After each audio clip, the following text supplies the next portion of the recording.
Hey guys, welcome back. Today I just want to have a little talk about crypto and currency, like fiat currency. And I don't have a real clear idea of like how to formulate my thoughts and opinions on this, so just bear with me. But first I do want to tell you about something that just happened.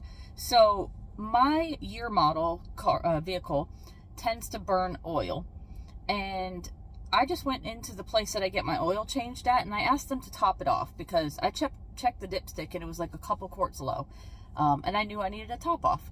So I go in, I tell them said I'm probably just burning some engine oil and just need it topped off. And one of the guys said, "Oh, let me go see if there's a leak." Well, I've never seen any kind of oil leaking from my vehicle or anything, but I'm like, okay, sure, go ahead. Well, he comes back up and he's like, "Oh yeah, you got a bad axle seal. There's a little leak." And I'm like, okay, axle seal. What does the axles have to do with engine oil? And he tries to explain it to me. And then I'm just like, okay, thanks for the top off. Have a good day. And I guess he thought maybe I didn't know anything about vehicles, but the gear oil for your axles and transmission is a completely separate thing from your engine oil. So granted, he might have been trying to help me out and tell me that I had a leak for my axle seal, but that's not what I asked about. I asked about my engine oil, and he tried to tell me and explain to me how the two are related, but I know that they're not. Anyway, be careful, ladies, especially if you go into any kind of car place and they tell you something's wrong with your vehicle. Get yourself an OBD and do some research for yourself, because you need to know what's actually going on, because I hate to say it, but people will try to get a leg up on you. And I'm sorry if you're a mechanic and you're an honest mechanic, but there are some bad ones out there. I'm just saying. Okay, so anyways, on to the crypto thing. I think that we are in for a huge crash of the US dollar. And actually not the crash of the US dollar, but the actual collapse, like the end of the US dollar as the world reserve currency, and just basically a devaluing of our fiat currency entirely.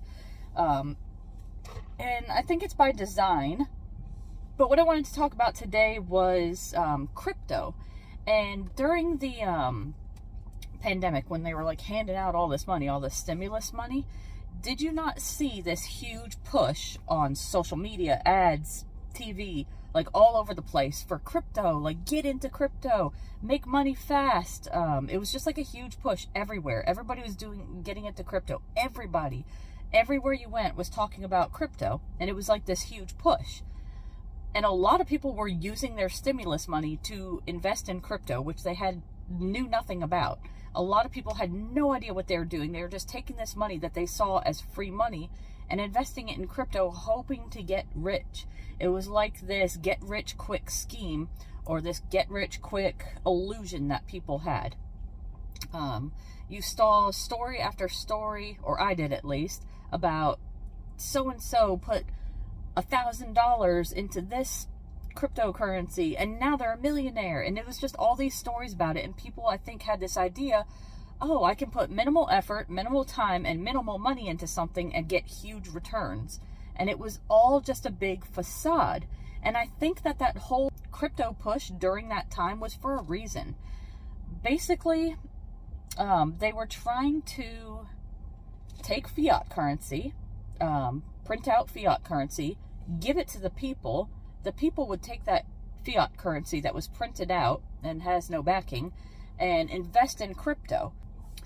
So it was just a way to funnel money from one place to another. I hope I'm going to be able to be clear enough about this that you understand.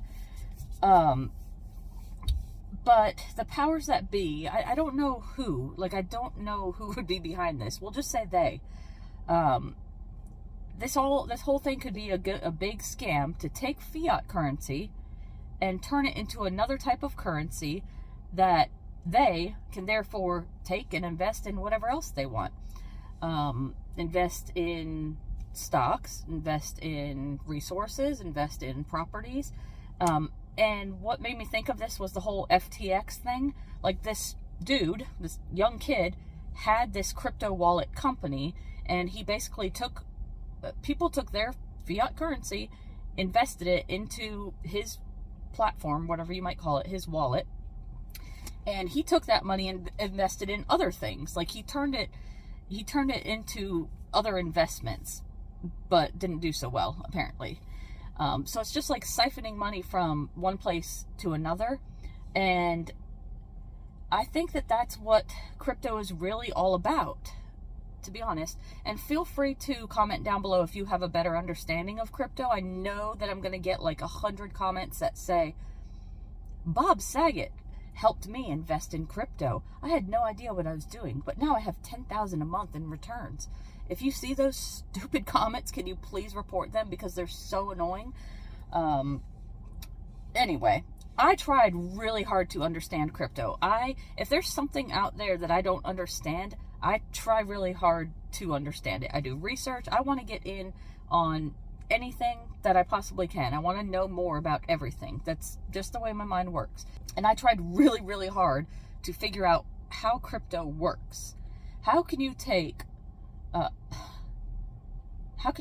say, $1 in fiat currency, and then that dollar turns into $1,000? What does crypto do?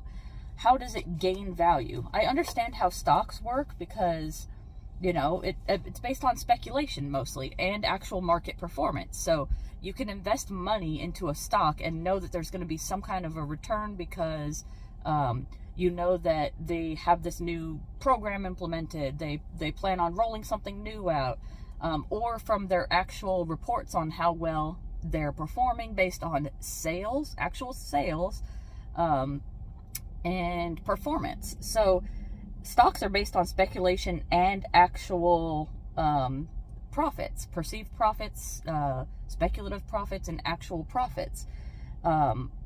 What and how does crypto gain any money? That's what I don't understand. Who actually values or does the valuations for crypto? I understand they have a market cap and that kind of thing, and if more people buy it and there's only a certain amount of that crypto that they offer, more people are buying, the value will go up. So the only reason that I saw certain things going up is because basically there was lots of chatter about that certain type of crypto on Reddit or on Google or on the internet. Anytime you heard chatter about a certain crypto, people would be like, oh, I heard something about that, I'm going to go buy some. And that would, just by talk, that would increase the value of it because people were buying it. And so if I owned a certain type of crypto, let's say XYZ, I would get on Reddit and I would start all sorts of chatter about it. I would start talking back and forth with people and saying, oh, big things are coming with XYZ. And the more chatter there is about it, for some reason, the more people buy it because they think, oh, that's the next big thing. This is my insider tip. And then it goes up in value. So I really tried to delve deep into it. And basically, crypto is like, I wrote myself some notes here. Crypto is kind of like a bridge or like a connection piece between one process or one user and another. So say Billy Bob wants to send Joe some money. Crypto is like the connection point, like the bridge to get that money from one person to another. And I don't understand, and all sorts of other processes, like computational processes. That's the part I don't understand. I understand sending money from one person to another on like a decentralized platform where there are no fees. But if there are no fees, how does it make money? How does crypto gain value? So basically, this is how I'm thinking the scam is working. They're getting people to invest actual fiat currency, your dollar bills, into something, giving it a fake increase in value. So basically, hey, your dollar yesterday turned into $1,000, and you don't actually have that money unless you try to take it out of your crypto wallet, but you see on this little chart that it's gained value. Yes, you can take that money out, but where did that money come from? How did that dollar turn into $1,000? Like, there's no proof in the pudding. I don't see how that happened. I understand stocks, but I don't understand how that crypto turned into more value. I'm sure I'll get all sorts of people trying to explain it to me. But basically, fiat money is moving into these wallets, Coinbase, Robinhood. I know there's eToro, what is it? There's a whole bunch of different wallets. They're taking people's money that you actually worked for, that actually has your hard labor, behind it. And they're having you put it in a wallet, showing you that it's gaining value, and taking that money and investing it in other things. And probably investing in properties, resources, that kind of thing, the stock market. But it just seems like a scam to move money from one place to another. And I did dabble in it just a little bit, but and I made a little bit of money. But then I quickly realized, like, this whole thing is a house of cards, almost like the US dollar is. The US dollar just has no backing anymore. And I think that some other people, the rich upper elites, whatever that you might call them, might know the same thing. They might know that the dollar is about to crash, and they might have their hands in all these crypto markets because they're trying to take this dollar that they know that's going to be worthless, increase its value somehow by buying assets so that they can gobble up as much assets and resources as they can now before the dollar just has no value. With the whole BRICS thing going on, if you don't know about BRICS, please look it up. I mean, it's actually probably one of the most important things that we need to know about in this day and age. BRICS. Just look it up. It's basically a league of countries that are trying to create their own world reserve currency, and it's going to be based on actual assets like gold, silver, lithium, anything that you can mine from the earth, actual things. It's going to have actual backing. And there's a whole lot of countries, big countries, that are wanting to get involved in it. So what if this BRICS system, this currency, starts to rival the US dollar, and all these countries just back out of using the US dollar, and they decide, we're just going to use the BRICS currency? What happens to the dollar? It goes into the gutter. It becomes absolutely worthless. And the United States will not put up with anyone trying to create their own currency that's based on gold or to rival the US dollar, because we have seen what happens to countries that try to do that. They don't last very long. Their leaders go bye-bye.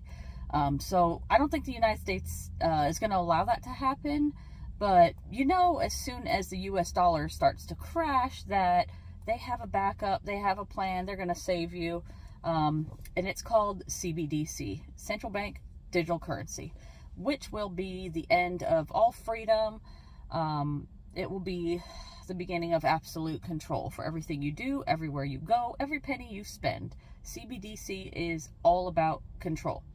And that's ultimately where this is leading, which is, again, why the cryptocurrency thing came out, got people familiar with it, got people excited about it, because CBDC will be a cryptocurrency, essentially. So when it comes to prepping, knowing about economics, knowing about things that are going on in the world like this is very, very important, because when the US dollar becomes worthless, everything is hyperinflated. You can't afford your groceries, your gas, your light bill, your car maintenance, all those things that you need to pay for, because your dollar is just worth nothing, and you're still making whatever, wage you were making, just everything around you is getting exponentially more expensive. It's going to be really, really, really hard times for us. And I think in my lifetime, I don't know how long you have left, but I think in my lifetime that we will see the absolute collapse of the US dollar, and that everything that's been happening over the last few years, probably many, many more years back, but getting exponentially quicker recently, it's all leading towards that collapse. And all the rich and the elites and the people that are in the know are trying to gobble up everything that they can now before that happens. I'm even talking about government people, the very, very rich, the billionaires. They're all trying to gobble up whatever they can now, because they know it's all going down in flames. That's why all these CEOs are just quitting their job, just stopping. Why would you do that? Because they want to get out of whatever they're in, take advantage of the markets, and then just be done, because it's probably coming quick. And a lot of those rich people, those elites, are preparing. They have stockpiles of food, they have all sorts of stuff. They're preparing because they know something's coming. Are you preparing? I want to say just keep on stocking your pantry as probably number one priority. Get your finances in order. Don't be racking up massive amounts of debt on credit cards. Try to pay stuff down if you can. If you have extra money, put it into food, water, and then if you have some money left over, I'm not a financial advisor at all, but silver and gold, I do believe that if these other currencies are going to be based off of silver and gold, that you'll see an exponential gain in those commodities. So if you have a little extra, grab a silver coin here and there. It's like $31, $28, $31, somewhere around there after the fees, above spot price. Anyway, yeah, I just want to encourage you to keep on prepping, because I think that we're going to see a huge collapse in all these moves that are happening. The FTX thing, that was just a sign. People are corrupt. People are trying to take money out of the markets and just basically siphon out your gas, siphon out your oil. You got an oil leak and they're taking your oil. Anyway, yeah, just keep on prepping, and I'll see you in the next video. Hopefully I didn't ramble too long. If you're new here and you don't mind me rambling, go ahead and hit subscribe, and I'll see you in the next one.